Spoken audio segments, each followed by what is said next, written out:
Kane Doyle, a rising star in Birmingham's dangerous underworld, sat in the VIP booth at Mango Nightclub, unaware that the night meant to celebrate his growing empire would become a blood-soaked nightmare. Alongside him, his closest associates laughed and drank, never imagining that masked gunmen were already moving through the crowd with deadly precision, ready to shatter their world in seconds.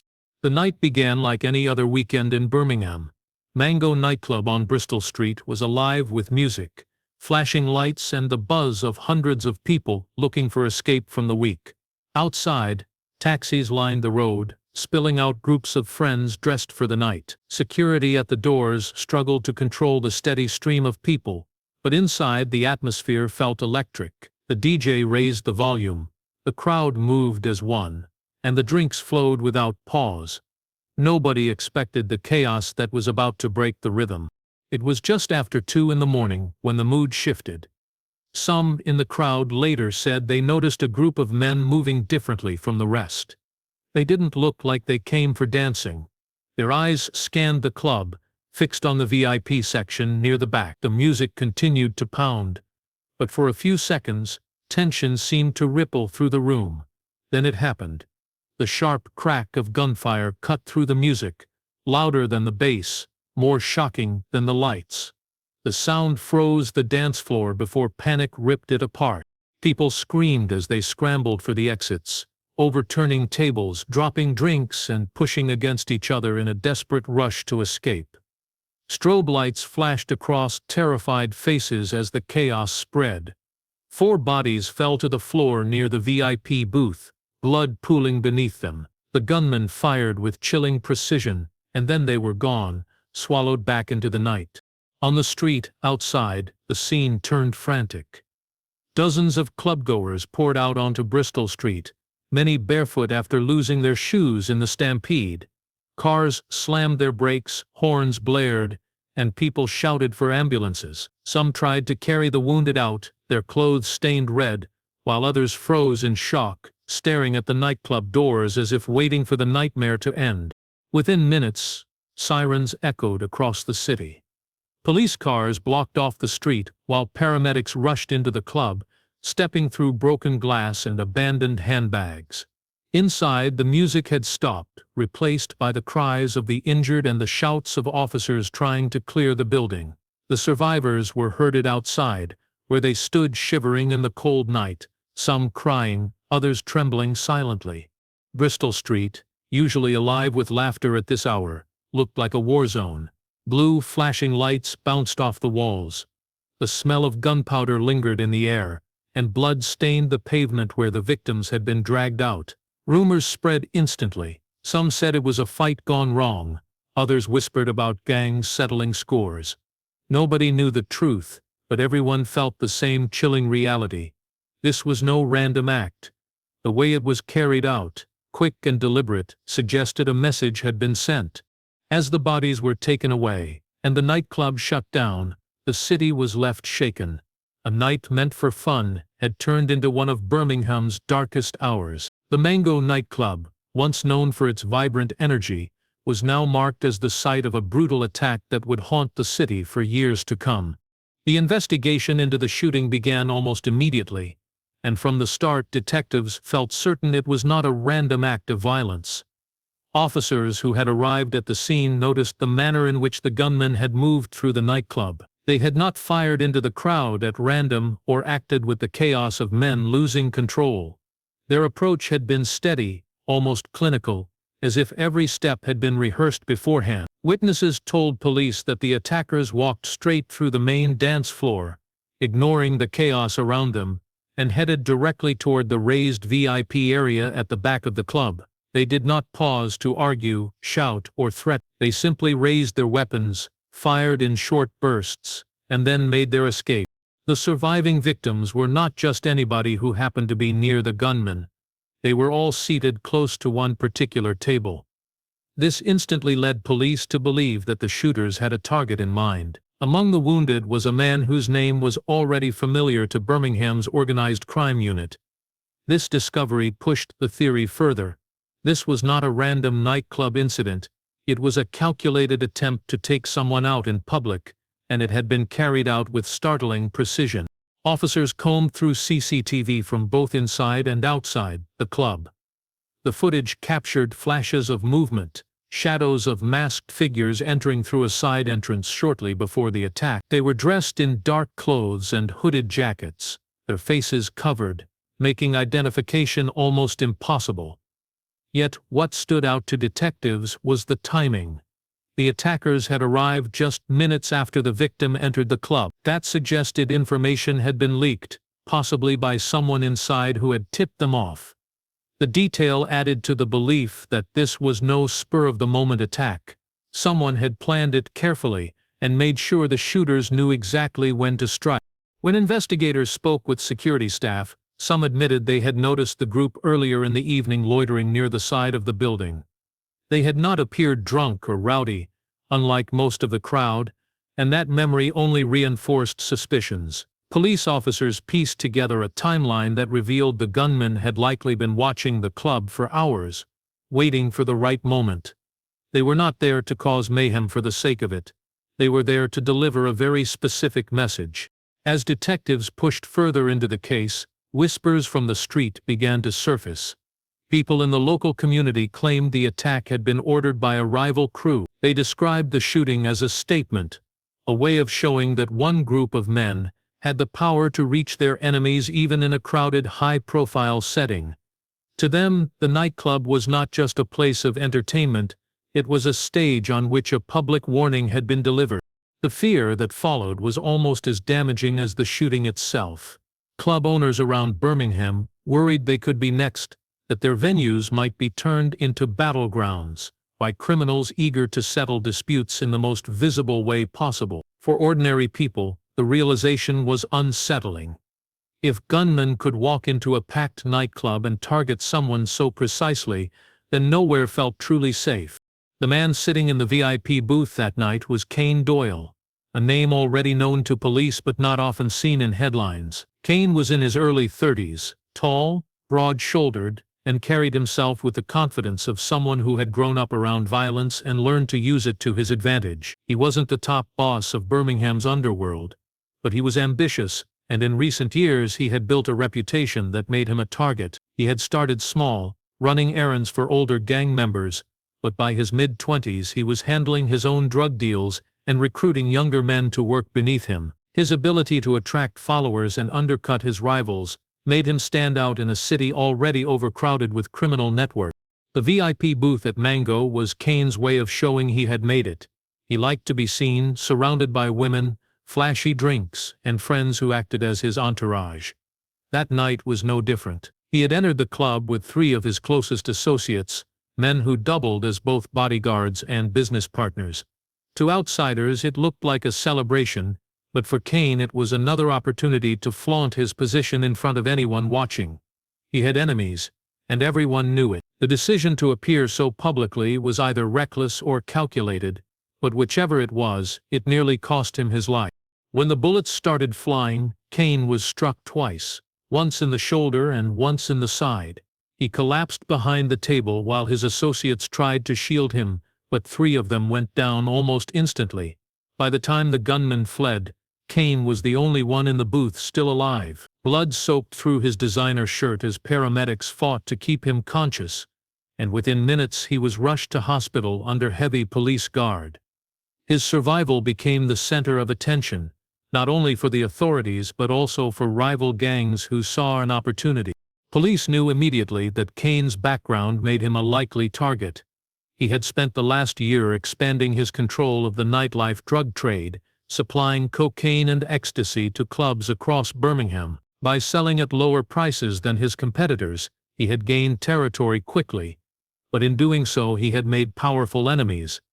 Older, more established crews viewed him as a threat, and rumors suggested Kane had stepped on the toes of some very dangerous men. Detectives began digging into his history, hoping to find clues that could explain the attack.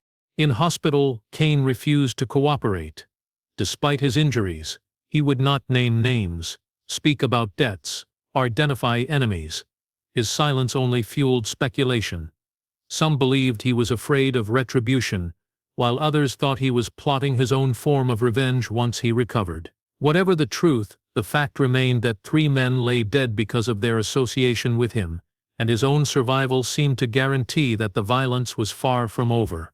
By sunrise, the news of the Mango Nightclub shooting had spread across Birmingham, and the city woke to a sense of shock.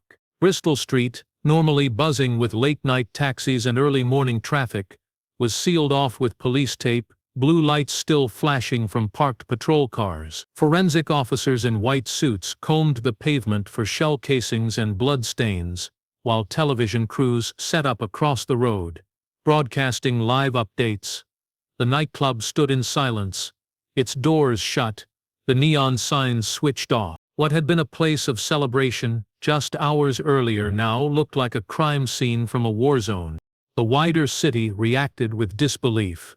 Families of those caught in the attack rushed to hospitals, their faces pale with worry as they demanded answers. Outside the emergency ward, groups of friends who had escaped the chaos gathered, some crying openly, others staring into space as if replaying the moment over and over in their heads. Social media exploded with shaky phone footage taken inside the club, screams and gunfire echoing through the grainy videos. By morning, the clips had been shared thousands of times, fueling speculation and fear.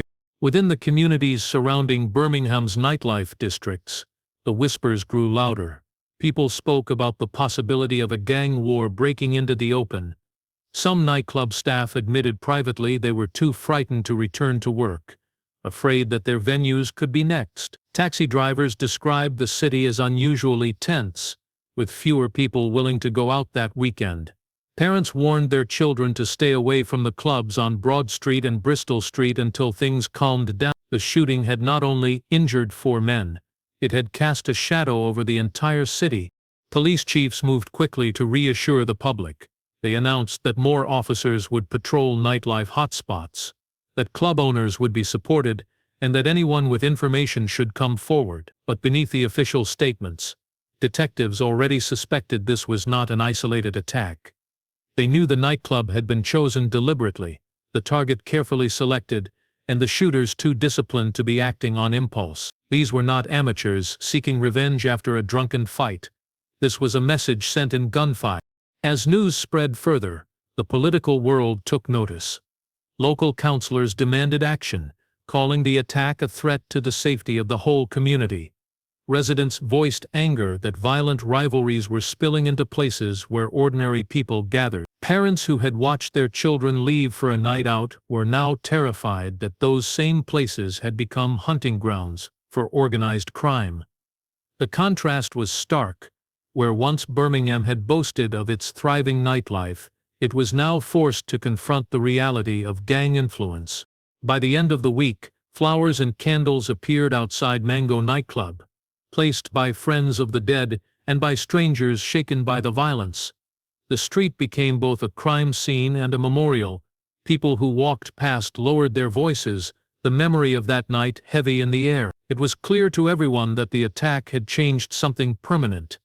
The city was no longer just dealing with crime and hidden corners. It had been dragged into the spotlight, and the fear it created was only beginning to spread. Detectives soon discovered that the Mango Nightclub attack was not a random act of violence, but rather the latest move in a long-running rivalry between Kane Doyle's crew and a more established gang in Birmingham known as the Weston Crew. The Weston Crew had been a dominant force in the city for over a decade, controlling large portions of the drug trade and maintaining influence over nightclubs, bars, and street-level operations. They were older, ruthless, and highly organized, with members who had grown up together and shared a code that demanded loyalty and punished betrayal without hesitation. Kane's rise had upset that balance, and the shooting at Mango Nightclub was the first open declaration that the Weston Crew would not allow their authority to be challenged. The intelligence gathered by the police revealed a history of skirmishes and threats. Kane's crew had expanded quickly, taking over territories that had once been exclusively controlled by the Weston Crew. They undercut prices and attracted younger dealers with promises of independence and higher profits. For the older gang, this was not just an economic threat, it was a direct challenge to their reputation. The Weston Crew's reputation for violence had long kept rivals in check, and Kane's bold moves had been seen as defiance. Police sources indicated that the attack was carefully planned over weeks, with informants within the nightlife scene providing details on Kane's movements and his patterns of entering clubs. The choice of Mango Nightclub was significant. It was a public place, crowded, and well known as Kane's preferred venue. By striking there, the Weston Crew sent a message to Kane and to everyone else watching. They could reach their enemies anywhere, even in crowded spaces where people thought they were safe. It was a calculated intimidation tactic, designed to assert dominance in a way that was impossible to ignore. Officers noted that the method of attack, the targeted VIP booth and the swift, precise gunfire, showed the attackers had knowledge of the club layout and Kane's habits. This was not a crime of passion, it was a demonstration of power. Locals began to understand the implications. Club owners, promoters, and workers realized that gang influence had reached into the very heart of the city's nightlife. Ordinary patrons became cautious, questioning the safety of going out in the evenings. The Weston Crew's reputation alone had caused fear, but now their presence was undeniable. Rumors spread of other rivalries simmering in the background, suggesting that Birmingham's streets were a network of fragile alliances and long-standing grudges waiting to explode. The Weston Crew's strategy also involved signaling to other gangs. By targeting Kane so publicly, they reinforced a hierarchy. Younger, ambitious crews could rise only at the risk of violent retribution. Police investigations suggested that the attack may have involved several Weston Crew members, and possibly hired gunmen with no direct connection to either side, a sign of how professionalized gang activity had become. The Mango Nightclub shooting was more than an isolated incident. It was a visible warning of what happens when someone challenges the established order. As detectives pieced together the motives and suspects, the city realized that Birmingham's criminal landscape was far more complex and dangerous than many had assumed. The Weston Crew had reminded everyone who controlled the streets, and the attack had made one thing clear.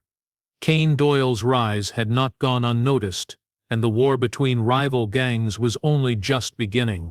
Behind the chaos of the Mango Nightclub shooting was a story of money, drugs, and betrayal, an undercurrent that often drives the deadliest violence in Birmingham's criminal underworld. Kane Doyle had recently become entangled in a dangerous financial web, one that involved debts owed to the Weston Crew, the gang that had orchestrated the nightclub attack. According to police intelligence and sources close to the nightlife scene, Kane had received a shipment of cocaine meant for the Weston Crew. Instead of delivering it as agreed, he sold part of it through his own network, pocketing the profits and leaving the Weston Crew unpaid. In the streets, this was more than a financial dispute.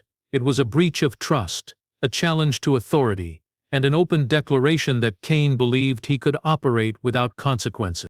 Debt in the criminal world carries a weight far heavier than in ordinary business. Failure to pay can lead to intimidation, injury, or even death. Kane's actions had crossed an unspoken line.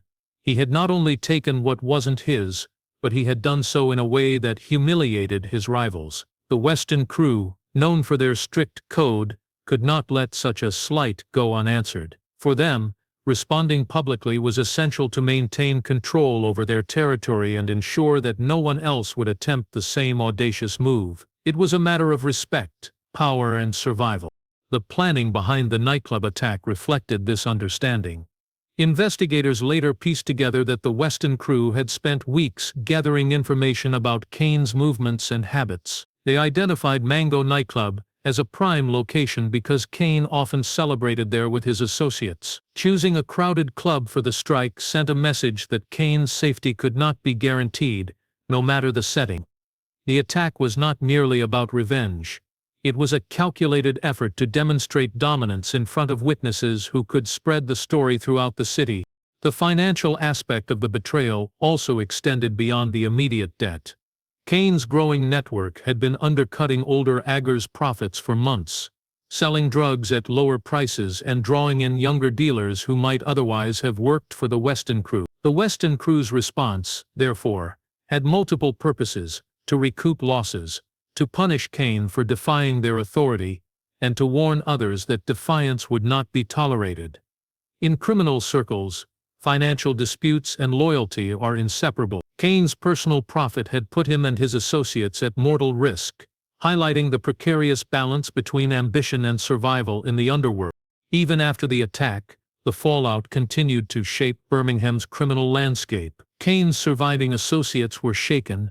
Those who had considered working with him reconsidered. The Weston Crew had demonstrated that debts were settled in blood, if necessary, and Kane himself, though wounded, had to retreat from public life. Investigators noted that such financial betrayals often spark cycles of retaliation, escalating minor disputes into prolonged conflicts. Friends, enemies, and casual observers alike understood that the nightclub shooting was a turning point in Birmingham's gang scene, a vivid reminder that money and trust are weapons as dangerous as firearms.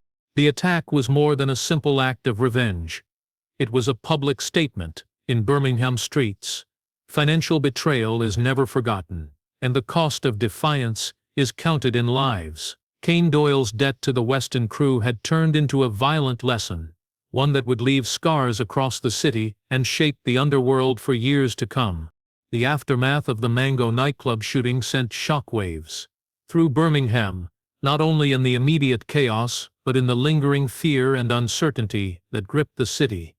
Police worked tirelessly, yet despite their best efforts, the case proved incredibly difficult to solve. The first challenge was the lack of reliable witnesses. Many clubgoers had fled in terror during the shooting, and those who remained were either too shaken or too fearful to speak openly. In a world where loyalty to the streets often outweighs the law, cooperating with authorities can carry deadly consequences. Detectives quickly realized that even in the presence of evidence, fear was as much an obstacle as the lack of fingerprints or surveillance. CCTV footage from Mango Nightclub and surrounding streets provided glimpses of masked figures moving in and out, but the images were grainy, and the attackers' faces were obscured. Security cameras had captured only fleeting moments of their movements, enough to confirm their route and timing, but not enough to identify them conclusively. Investigators also found shell casings and other forensic evidence inside the club, yet connecting those items to a suspect proved challenging. The level of planning suggested that the attackers had anticipated such obstacles, taking care to leave as little trace as possible. It became clear that this was the work of professionals, not amateurs, further complicating the police's task. Meanwhile, the surviving victims, including Kane Doyle, remained unwilling to cooperate. Kane's silence was both strategic and self-preserving. Speaking to police could have exposed him to further attacks from rivals, and revealing details about his associates and operations would have broken the street code he lived by. His associates, traumatized by the shooting and fearful for their lives, also avoided engagement with law enforcement. This left detectives to piece together motives and suspects from scraps of intelligence, street rumors, and surveillance, an incredibly slow and painstaking process. The public impact was immediate. Nightclubs across Birmingham tightened security, limiting entry and checking bags more thoroughly, while some venues closed early out of fear.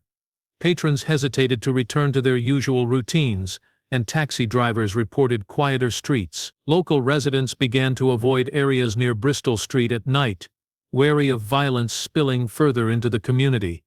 The attack had created a pervasive sense of insecurity, showing that gang disputes could reach into places meant for entertainment and social life. Police intensified operations, attempting to identify gang members and trace their movements through informants, phone records, and undercover surveillance. Yet every lead seemed to vanish into the city's complex network of criminal alliances. Some suspects disappeared entirely, leaving investigators frustrated and aware that the attackers may have planned their exit meticulously. In the meantime, rivalries simmered on the streets, and smaller crews aligned themselves carefully, aware that the Weston Crew's reach was far and dangerous. Despite these challenges, the investigation did succeed in uncovering connections between Kane Doyle's rise, his financial dealings, and the Weston Crew's motives. However, it remained incomplete. With no convictions and the shooters still at large, the attack continued to loom over Birmingham, a reminder that even a single night of violence can have long-lasting effects on a city. The shooting had not just injured 4 men, it had altered the city's nightlife, exposed its criminal networks, and highlighted the chilling reality that some debts are enforced with bullets rather than words. Months passed after the Mango Nightclub shooting, but the incident remained an open wound for Birmingham. Despite intensive police investigations, no one had been brought to justice. The masked gunman had vanished, leaving behind only speculation, fear, and a trail of unanswered questions. Kane Doyle had recovered physically from his injuries, but he had retreated from public life. Rumors swirled about his whereabouts. Some claimed he had fled the country to avoid further attacks. Others said he was quietly regrouping, planning his next moves from the shadows. His absence only heightened the uncertainty, leaving rival gangs and law enforcement alike to wonder if a new phase of violence was imminent. The city itself felt different. Nightlife venues remained wary. Security at clubs became stricter, and patrons stayed cautious, constantly aware that a place once considered safe could become a target in an instant. The shooting had shattered the illusion of safety, and the psychological impact was profound. Families avoided Bristol Street at night. Young people hesitated to go out, and even seasoned club staff expressed fear of returning to work. The event had not only claimed lives, it had altered the routines and the sense of security for an entire community. In the underworld, tensions simmered. The Weston Crew had made their point, demonstrating that they could strike publicly and with precision. But Kane's survival complicated matters. By living through the attack, he had become both a symbol of resilience and a potential threat. Intelligence indicated that his absence was temporary and tactical. Police feared that his next moves might involve retaliation, and other gangs in the city began positioning themselves, ready to exploit any new conflict. Every corner of Birmingham's criminal network was on edge, aware that even minor disputes could escalate into further bloodshed. For detectives, the case was frustratingly incomplete. Witnesses were still reluctant to come forward, and despite forensic efforts, the identities of the shooters remained unconfirmed. Investigators faced the harsh reality of a professional, calculated attack carried out with meticulous planning. It was a stark example of how gang conflicts in the city could operate in the shadows, leaving law enforcement perpetually one step behind. The Mango Nightclub shooting was a reminder that some crimes leave scars that are impossible to erase, and that even when suspects are known, bringing them to justice is a complex challenge in a world ruled by loyalty, fear, and survival. The lingering question for Birmingham's residents, authorities, and rival gangs was whether this incident marked the beginning of a prolonged gang war. Kane Doyle's rise and the Weston Crew's violent message had set the stage for further conflicts. While the city had experienced violence before, this attack had been unusually public, precise, and symbolic. It had made it clear that anyone who dared to challenge the established order might pay the ultimate price. Even now, months later, the story of that night continues to resonate. Mango Nightclub, once vibrant and full of life, is remembered as the site of a brutal attack that left 4 men shot, families mourning, and a city on edge. Kane Doyle's fate remains uncertain, and the shadow of the Weston Crew continues to loom over Birmingham streets. The shooting serves as a stark reminder that in the world of gangs, power, loyalty, and money are enforced with blood, and unresolved conflicts can echo for years, leaving the city to wonder when or if the violence will erupt again.